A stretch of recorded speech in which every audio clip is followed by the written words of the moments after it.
Hello, JimWhelan here. I want complete and utter silence on set. These were the words of the floor manager on Coronation Street, and the faces they were aimed at were some of the most famous in the land.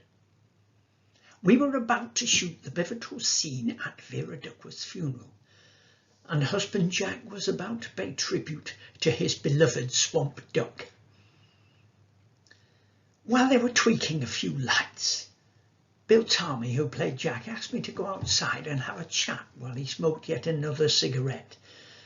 I had known Jack for more than 45 years. We'd been club singers together and had first met one dark, rainy night at a Labour club in Bolton. He lit up his cigarette and he said to me, "I've told him I'm finishing this year. I can't do it anymore." I can't say that I was completely surprised, because despite the fact that Bill had had 2 heart attacks and a bypass, he still couldn't or wouldn't stop smoking. And every time he breathed, his chest was like a concertina. I was playing my usual part as the Reverend Todd, and my job was to run the service and ask if anyone wanted to speak. Jack spoke, humbly and sincerely, of how he'd first met his beloved V, how they'd squabbled affectionately for many years, and how much he was missing her. The tears from the congregation, which contained characters like Deirdre and Tyrone and Rita, the tears were not all the result of acting, because just saying goodbye to a works colleague of more than 30 years was taking its toll. I looked around at the congregation and thought back to my first meeting with many of the Coronation Street senior actors. Barbara Mullaney and I had first met in 1972 at Oldham Rep Theatre Company. We'd been in a show together and become firm friends, and this was 1973. That was my first speaking part in Coronation Street. I was in Panto there, and that was where I first met someone who I can't forget, and that was Roy Barraclough. Roy is there on the left, and he's playing the dame in our Panto, which is Robinson Crusoe. He's there with the placard that says the truth about Fanny Craddock, and that fresh-faced youth next door but one to him is me. We had a lovely time there and became firm friends. The funeral shoot had taken 3 days, and when we were taken back to the studio in limos, I got the slight depression that always happens when I finish shooting something, as the adrenaline ebbs away, and the fact that I might never be used again. But I knew that it would soon lift, and my thoughts drifted back to my childhood. And like a lot of us do, I thought to myself, where have all the years gone? I was born in 1942. I was the second of 5 children, born in 6 years to a first-generation immigrant Irish couple. To say that we were poor growing up in the back streets of Salford after the war wouldn't be putting too fine a point on it. But for some reason, we were poorer than most, and it took me a couple of years to figure out why. And it hurts me even now to say it, but the reason was our dad. He was a bit feckless. He liked a pint, but he wasn't a drunkard. He smoked a lot, but then we all smoked, including me as I grew up. Everybody smoked in those days. No, he was a gambler. And when he worked, which wasn't all the time, he wasn't over fond of work, every penny he earned went to the bookies. So it was left to our poor old mum, who had 3 jobs to try to keep our heads above water. In the mornings from 9 till 5 she worked and cleaned at a big house up the road from where we lived. From 2 till 6 she cleaned at another one not far away. At 6 she came home and gave us all our tea and cleaned up our house, and when all was done she sat in front of the fire and sewed buttons onto gentlemen's trousers for a tailor who lived a few doors away. Now there were 14 buttons on each pair of trousers. I remember it like it was yesterday, and it took her half an hour to sew on by hand, of course, 14 buttons, and for each pair that she finished off she got the magnificent sum of 1 and 6pence old money. 12.5 new pence. We didn't care. We just got on with growing up. We were carefree kids. Our playgrounds were the bombed out houses, crofts and air raid shelters that littered our area. To the right of where we lived was the giant industrial estate of Trafford Park, and to the left of us was the centre of Manchester. Apparently we were a kind of a bum alley during the war. I don't remember anything about that. That was the year before I was born. When I was 13 I joined a local youth club, and it changed my life. The youth club leader put me in a one-act play along with half a dozen other kids, and we entered a competition and we won it. But the wonderful thing to me was, when I was on stage marching up and down, I was confident and outgoing.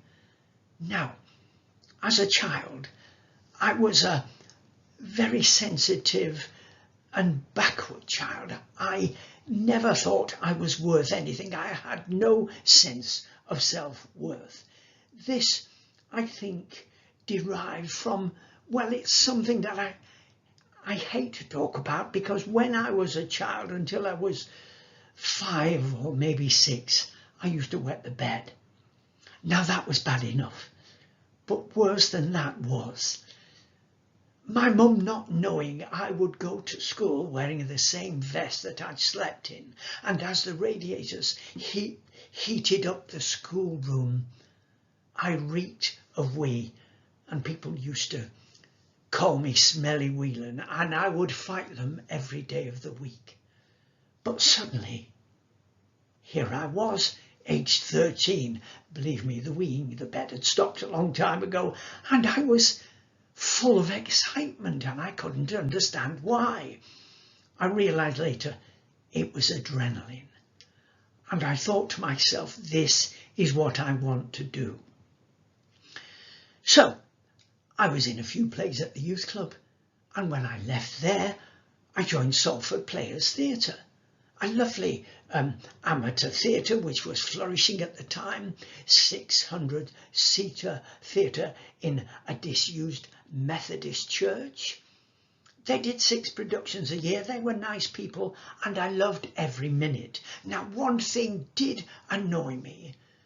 For the first year that I was there, all they could talk about was this young person who'd been there the year before me, and his name was Krishna Banji. Oh, they were going on. It was Krishna Banji this, Krishna Banji that. It drove me mad. And someone came in one day and said, hey, Krishna Banji's gone off to drama school in London and he's changed his name. And someone said, what's he changed it to? They said, Ben Kingsley. Yes, the late 50s, Ben Kingsley was at Salford Players. After Salford Players, I joined a much bigger group called Aldringham Garrick.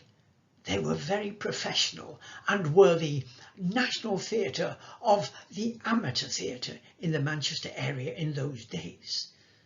They did 12 productions a year. They had a 600-seater theatre and a professional director, but you had to audition. So I didn't mind. I auditioned. They took me on. They gave me a little part in one of their plays, and I played quite happily there for 5, 6, 7 years, until the great day came when I was called in front of the committee and they offered me the lead in one of their productions.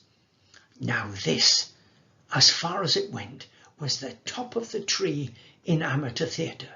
So we started rehearsals. I was with the professional director, and he said to me part through, he said, "You're pretty good for an amateur, Jim, I must say so." And I said, "Oh, Ron," his name was Ron Harvey, I said, "all I want to do is be an actor." He said, "Well, why don't you phone Zena Sharp?" Zena Sharp was a local actor's agent, and she had on her books a couple of young Coronation Street people. One was called Tommy Boyd, and he played a villain in it. He was Deirdre Barlow's early boyfriend. So I phoned up and I said, "I want to be an actor." She said, "Yes, darling, so does everybody." I said, "But you don't understand. I'm playing the lead at Altrincham Garrick." "Well," she said, "I do have some friends there. I'll come along and see you." And she did, and the play opened. It went well enough, and I cornered her in the bar, and she said to me, "Well, my dear, you do have a modicum of talent. I will take you on as soon as you get your equity card." Now, that was it.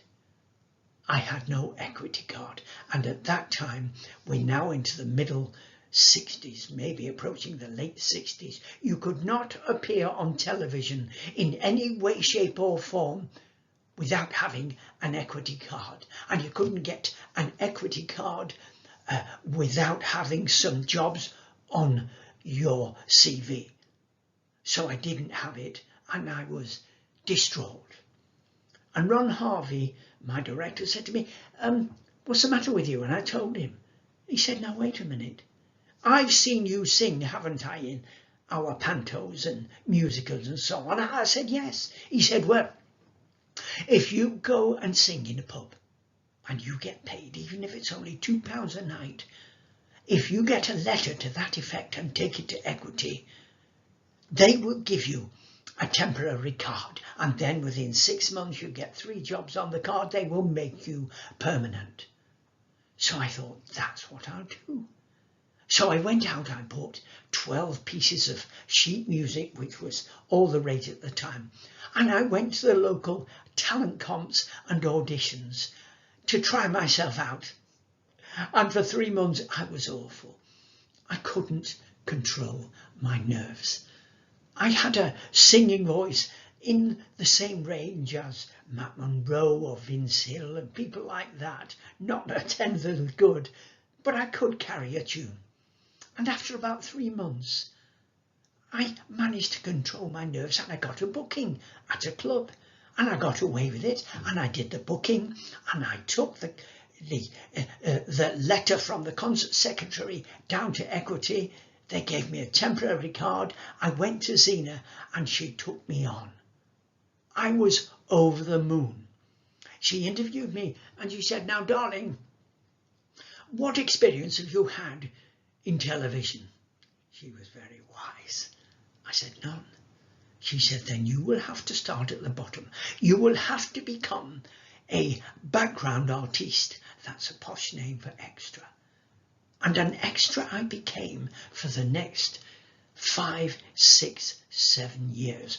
I think one of my first jobs was the Liverbirds. And I played 3 different non-speaking characters in the Liverbirds.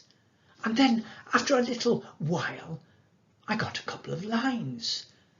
If you were an extra in anything and there were just a couple of lines going, they would give these lines to an extra rather than bring an actor in and go through the rigmarole of interviewing them and auditioning them and so on. But you had to be able to do it. And I could do it because I'd been an actor by then for 15 years. Not saying I was any good, and it was amateur, but I knew the basics, so I could hit my mark and I could say my words. And as they got to rely on me, I got more lines and more lines, until the magic day came when I got 4 lines in Coronation Street as man in corner shop. I did a postman in Coronation Street. This was as a speaking part, and this was very early on with Jack and Vera, when the postie delivered a cheque for £30,000, which was a kind of legacy that had been given from a relative of Jack's. With the money they bought the Rover's Return, and they became the landlord and landlady. This is a pastoral visit to Corrie, and this was when I was hoping that I would be the vicar at the wedding of Jason and Sarah, and I did get the job. And this was in the house, trying to firm up the dates, and you can see by the look on the evil David's face that he's going to put a spanner in the works, which indeed he did.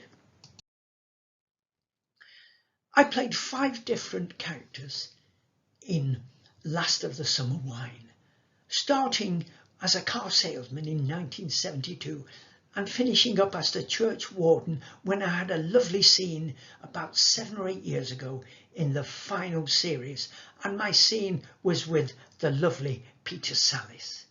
This is about halfway through. I was Mr. Bristow the tailor, and I was leching after the lovely Marina, who's going past on the bike.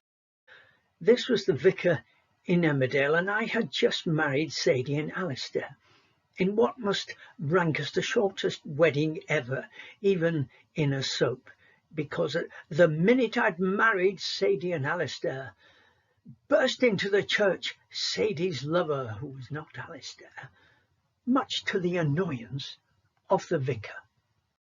Alistair and Sadie are now to enter this way of life. They will each give their consent to the other and make solemn vows. And in token of this, they will each give and receive a ring. We pray with them that the Holy Spirit will guide and strengthen them, that they may fulfill God's purposes for the whole of their earthly life together. First, I am required to ask...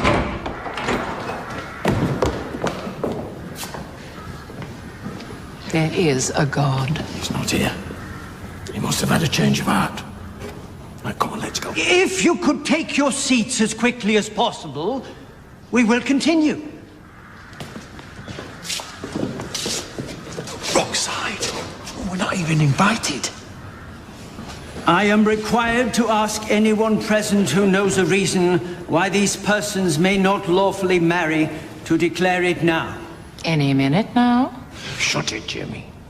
The vows you're about to take are to be made in the presence of God, who is judge of all and who knows all the secrets of our hearts. Therefore, if either of you knows a reason why you may not lawfully marry, you must declare it now. Not a dicky bird.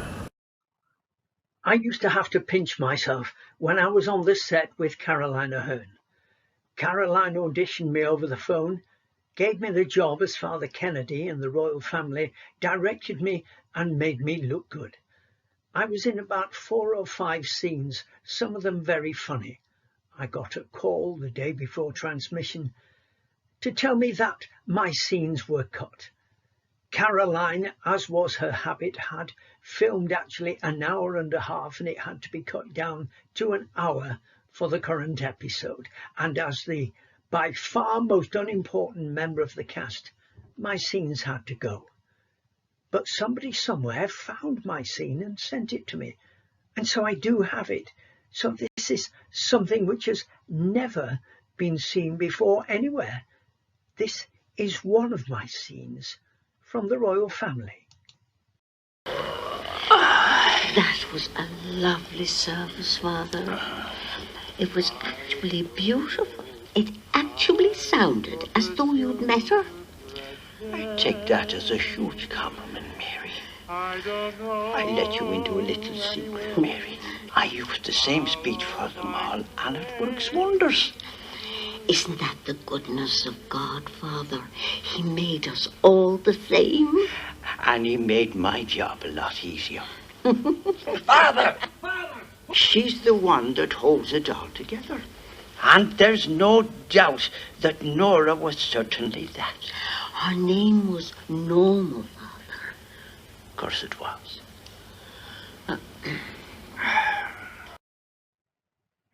This is a brush with genius, and it doesn't often happen, so it meant a lot to me at the time. I went for an audition and got the part of the old night watchman in Sherlock Holmes. I had one scene, and it was with the lovely Jeremy Brett. Now, Jeremy Brett was a very fine actor who had lost 15 years of his career to various ailments. When he came back, he secured the part of Sherlock and was lauded all over the world. Now, the interesting thing about this scene was that I had all the dialogue. I had a full paragraph to do with finding out who the murderer was. All Sherlock had to say was, "Now, my man, what have you to say?" And I said something along the lines of, "Well, Governor, I saw him coming out of the house with his valise, and he walked down the street, and then he went down that ginnel down there. He was gone about 5 minutes, and then when he came back out, he didn't have his valise with him." And Jeremy Brett stopped me and said, "Now, when you get to that part, I want you to stop, count up to 10, and then continue. All right?" Well, I didn't know, so that's what I did. And I went home, and it was one day's filming, and that was the end of it, until I saw the transmission about 6 months later. And when we got to the scene, I wondered what would happen with my 10-second gap. So I waited, and the scene came up, and Sherlock Holmes said, "Well, my man, what goes on?" And I said, "Well, Your Honour, he came out of the house and he walked along the street and he had his valise, and when he got to the little ginnel, he went down there, and he came out 5 minutes later and he didn't have his valise with him." Came the gap, and the camera went on to Jeremy Brett's face, and just by using his eyes, he told the whole watching millions that he knew who the murderer was. I still don't know how he did it. There's no clip of this that I know of. I wish I could find one to watch. But it was an absolute joy to be involved. This is a picture of me with John Thompson, and it was in a programme called Blackpool. David Morrissey was the star. David Tennant, then unknown, was also in it. Sarah Parish and lots of other fine northern actors. There was a lot of singing and dancing in this, and it was quite well received and won a Peabody Award in America. Here is a clip. Well, it's not just the money, Ruth. It's the psychological damage. I know. Fear goes right past my brain and into my bowels. Barry, we're going to need a 360-degree ceiling unit installed, and let's apply to the police for instant bells. Now, nobody touch anything here until the insurance assessors have got here. Now, come on. Chop, chop. Got to keep moving forward. The thing is, my investment, my £2,000. Me and Barry were noticing that maybe if you're doing insurance fiddles, it might be a good time to get our money out. No. It's the best time to buy. It's called a bear market. We feel a bit out of our depth, to be honest. I was thinking maybe a fixed-rate bond might give me a better return. Did he just say that, or are you throwing your voice? It's just, well, it's all I've got. And if the casino hotel doesn't get built, I've lost my savings. And I was hoping to treat myself to an endoscopy this winter. So it's come to this, eh?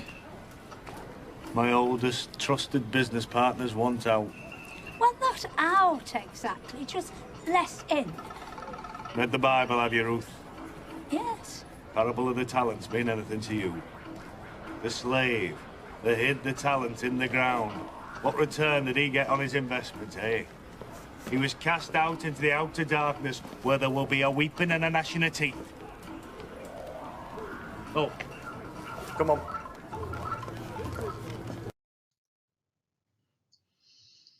In Blackpool was David Tennant. I worked with David a little bit later on Casanova, and it's not a particularly happy memory, but it was very lucrative And I'll tell you what happened. When I finished working on Blackpool, there was no more television work, and I'd been there for 3 months on and off working on Blackpool, so I was quite bereft. I needed the money because my son Andrew was at university, he was at medical college, and Lucy was at university doing a modern theatre studies and drama degree. Money was tight, and I went back to taxi driving. I couldn't make any money because it seemed that everybody was taxi driving. And I wondered what to do. An older lad told me that the only way I'd make any money would be to start at 4 o'clock in the morning. I couldn't understand why, but I started it and he was quite right. I could make a little money starting at that time, but oh, it was hard work. So I started at 4 and I worked till 11:30, 12 o'clock. And the reason you could make some money was at 4 a.m. the night drivers had gone home, a lot of them, having seen off the late drunks from the clubs, and the morning drivers didn't start until 7 o'clock. So for 3 hours, instead of there being 100 taxis on our firm, there were only a dozen. So we kind of had it to ourselves and the traffic wasn't bad. So I'd work till 12:30, 1 o'clock, and then I'd go home, have a couple of hours sleep, get up and have a pot of coffee, wait for Helen to come home. But I had to go to bed at 9 o'clock at night, and I hated it. And if you've not been up at 4 a.m. scraping the ice off a car, hoping it will start in the middle of winter, you haven't lived. This particular day, I'd reached 12:30 and I'd just dropping my last passengers, and it was at the airport, when I had a call from my agent, and she said, "Where are you, darling?" I told her. She said, "Get down to Granada straight away. Someone has been taken ill on the set of Casanova. You fit the costume, get down there, learn the script and do it." Now you may think that that's a bit flippant, you fit the costume, but it happened more than you'd think. So off I went, down to Granada. I fitted the costume on, I was given the script, and we started shooting straight away. Well, I hate it when I don't know the lines properly, and I didn't, and it was a tricky little script. So I went on set and action, and I fluffed the lines. I just didn't know them. It's an actor's worst nightmare, and I hated it. I always liked to know my lines. So all right, we'll go again, and action again, and I fluffed again. And I said to David Tennant, I said, "David, I'm so sorry." He said, "Wait a minute." He said, "Listen, we have to be off this set when we finish shooting tonight at tea time. And if we're not away from here, it will cost tens of thousands of pounds. So don't you worry. You are saving them a fortune. It's not your fault you've not had time to learn the script." So that made me feel a bit better. And we went again and again and again. And the makeup girls kept coming on and powdering my nose, and the director was getting a bit ratty. I was doing my best. Eventually we got it in the can, and I thought, thank goodness for that. I went home at 6 o'clock. I was so shattered, Helen wondered where on earth I'd been. I went straight to bed, didn't work taxi driving the next day, just slept through. I had another day on it a couple of days later, and I was fine for that because I'd had the scripting time, I learnt it, and it was wonderful. And I waited for transmission. And a week before transmission, I had a call from my agent. She said, "Darling, I've had a call from the staff, the director of Casanova, and they said thank you very much for helping them out. They loved your performance, but they don't like your voice, and they want your permission to dub it. If you don't give your permission, they can't use it." I said, "Well, they can do what they like." So I gave permission, and they dubbed my voice. And when it came out, it was someone else's voice because I didn't sound posh enough. So at badminton the next day, they were all laughing and joking, saying, "You know that Jim, he was on telly last night, and it didn't even sound like him." And they came up to me and they said, "Jim, I know we take the mickey out of you about your acting, but I've got to say last night was wonderful because we didn't even know it was you. How did you do that voice?" I said, "George, it's called acting." I didn't tell them that it had been dubbed. So we had a laugh in the end, and I got very well paid for it. So just watch this little clip and see if you can tell that it's not me. What exactly do you do? You tell me, Rocco. What do I look like? Fancy clothes, smart mouth, I don't know, a lawyer? Yeah, that's it. I'm a lawyer. Someone said you need a lawyer.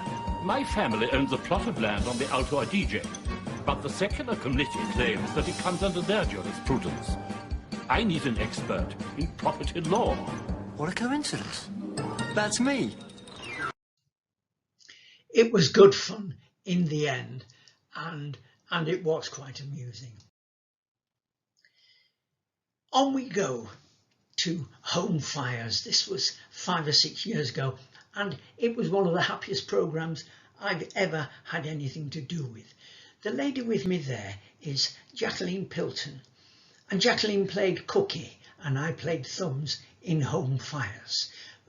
We worked for Mrs. Barden, who was played by Samantha Bond. Now, Jackie, the sharp-eyed amongst you may notice, also played my wife in Blackpool some 15 years previously. And I got this job because of Jackie. Jackie was cast after auditioning, and at the read-through, which was 3 or 4 days before they were due to start filming, the director said to her, Jackie, we can't find, a husband for you, and they're not sure what to do. Now, the reason they couldn't find a husband for Jackie was it was a very small part, so they couldn't offer it to a name because there weren't enough lines, and they looked amongst the bit part players and couldn't find anyone they liked. So Jackie said, well, look, I worked with JimWhelan for 3 months and we got on very well, which we did. We were very fond of each other. So they said, okay. They phoned my agent. They asked me to do our self-tape audition. I sent off and I got the job. And I was there for 3 months, and we did another series. And that was another 3 months. This is one of my favourite pictures. It's a kind of a private backstage photo with Cookie and Thumbs, Samantha Bond and Ruth Gemmell. And it was a joyous experience. Now, just before the premiere, the director came up to Cookie and I and said, I'm very sorry, but you've lost 2 scenes from episode 1 because they've had to cut it down because it was ITV from an hour to 46 minutes. They needed those 14 minutes for adverts, but the scenes would stay in the 1-hour version, which went out all over the world. And about 3 months later, when it was transmitted in America, I got an email from someone I'd never heard of in America. And it said, if you are the JimWhelan who played Thumbs in Home Fires, I just want to say that I really enjoyed the scenes, especially the one in the pub with you and Cookie. I emailed back and said, well, thank you very much, but I've never seen it because it was cut from the UK edition. She said, okay, then I'll send it to you. And she sent it me. And so this is one of the clips from it.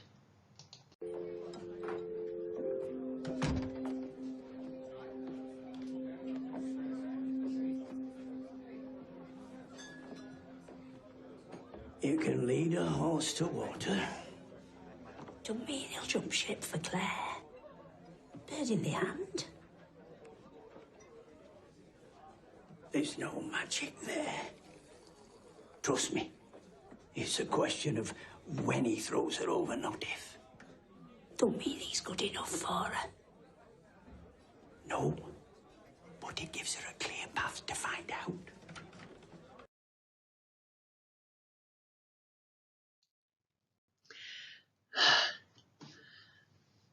I think back to that and I really enjoyed it.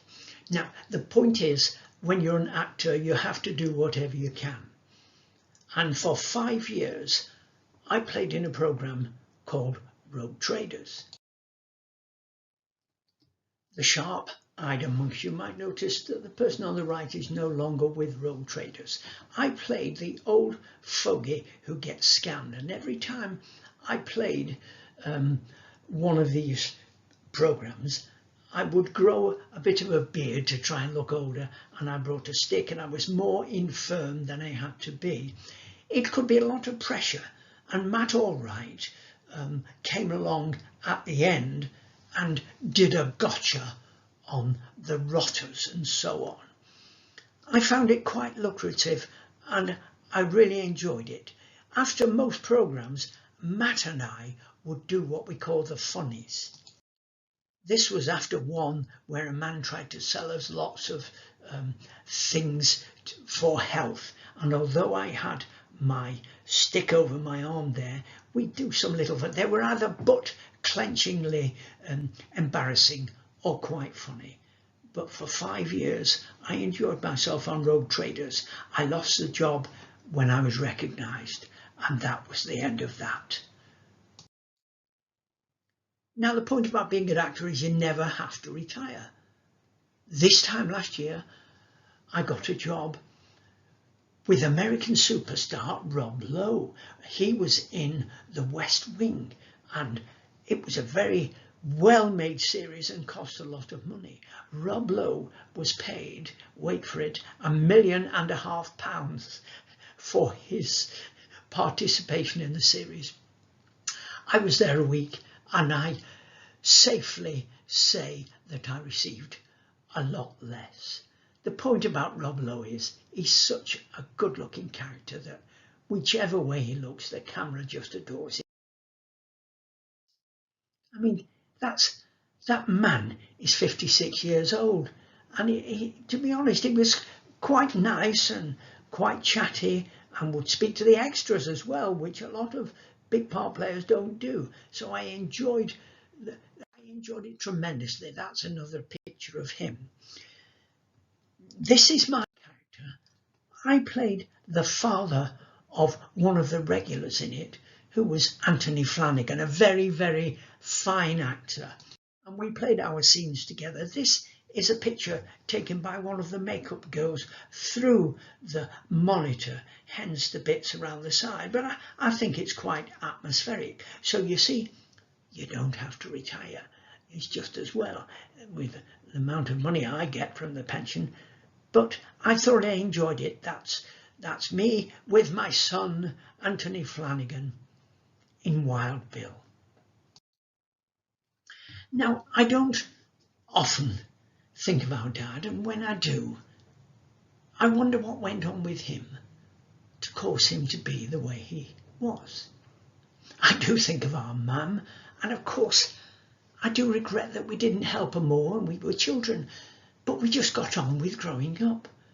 I mean, I know she was proud of me. She saw me on television. She came home one day and she was smiling from ear to ear. And I said, "Come on, what is it?" She'd been out shopping, and on the other side of the road was our doctor, Dr. Mallinson. And he was quite loud, and he shouted across the road to our mum. He shouted out, "Mrs. Whelan, Sarah, I saw your son on the television last night. You must be very proud of him." Now let me tell you that the mere fact that Dr. Mallinson knew Sarah's name was enough for our mum.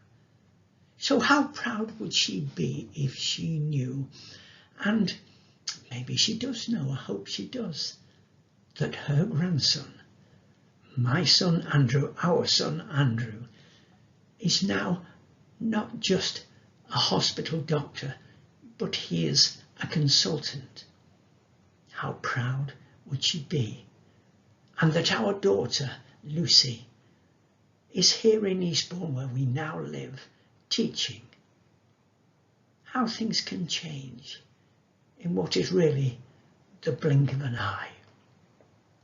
So when I'm feeling down in the dumps, I can't get a job, I can't get myself arrested, let alone get a part, to make myself feel better and to make me realise how lucky I am, I think back to a little unsophisticated lady sitting in front of the fire, sewing buttons onto gentlemen's trousers for 1 6p a pair. And I realise how lucky I am. Thank you very much indeed for watching and listening to my talk. It's been a pleasure to do it, and it's been an experience which I would love to repeat. Thank you very much indeed. Goodbye.